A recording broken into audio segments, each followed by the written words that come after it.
கோவில் வளாகத்தில் தமிழ்நாடு இயலிசை நாடக மன்றம் கலை பண்பாட்டு இயக்ககம் வழங்கும் நாட்டிய சங்கம திருவிழாவிற்கு வருகை தந்திருக்கும் அனைவருக்கும் வணக்கம்.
இந்த நிகழ்ச்சிக்கு வந்து சிறப்பித்த அருங்காட்சியகங்கள் துறை இயக்குநர் திருமதி கவிதா ராமு அவர்களுக்கு பொன்னாடையும் நினைவு பரிசும்.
வணக்கம். என்னுடைய பெயர் முனைவர் லட்சுமி ராமசுவாமி, ஒரு கலைமாமணி அவார்டி. நாங்க எல்லாரும் தனித்தனியா ப்ரோக்ராம் நிறைய பண்ணிருக்கோம். இங்கே மாமல்லபுரத்துல தனித்தனியா நிகழ்ச்சிகள் நடந்திருக்கு. ஆனா முதல் முறையா பொங்கல் விழாவினை முன்னிட்டு தமிழ்நாடு இயலிசை நாடக மன்றம் மற்றும் கலை பண்பாட்டு இயக்ககம், இது நம்முடைய தமிழக அரசு எல்லாம் சேர்ந்து இந்த பொங்கல் விழாவை 250 பரதநாட்டிய கலைஞர்கள், 250 கிராமிய கலைஞர்கள் எல்லோரும் சேர்ந்து ஒரே மேடையில ஒரு 500 கலைஞர்களை ரொம்ப ஒரு புதுமையான முறையில இணைச்சிருக்காங்க. சாதாரண முயற்சி இல்லை இது. இது நிறைய பிளானிங் பண்ணிட்டு எல்லாரும் சேர்ந்து இந்த இடத்துக்கு வந்திருக்கோம்.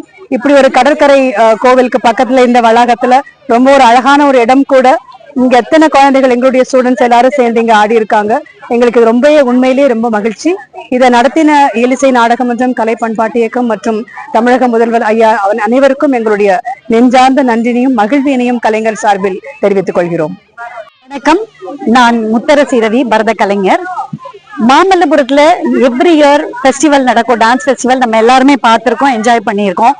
ஆனா இந்த தடவை தமிழ்நாடு இயல் இசை நாடக மன்றம் வெகு விமர்சனையா நாட்டிய சங்கமம் அப்படிங்கிற ஒரு மிகப்பெரிய பிரம்மாண்டமான நிகழ்வை நடத்தியிருக்காங்க. இதுல பரத கலைஞர்கள், கிராமிய கலைஞர்கள் எல்லாரையும் ஒன்றிணைச்சிருக்காங்க. இது ஒரு சாதாரண விஷயம் இல்ல. பரத கலைஞர்கள் 10 பேரை இணைக்கிறதே கஷ்டம். இதுல கிராமிய கலைஞர்களையும் இணைச்சிருக்காங்க. இது ரொம்ப ரொம்ப பெரிய விஷயம். நமது முத்தமிழறிஞர் கலைஞர் அவர்களுடைய கனவை தமிழ்நாடு இயல் இசை நாடக மன்றம் நினைவாக்கி இருக்கின்றது.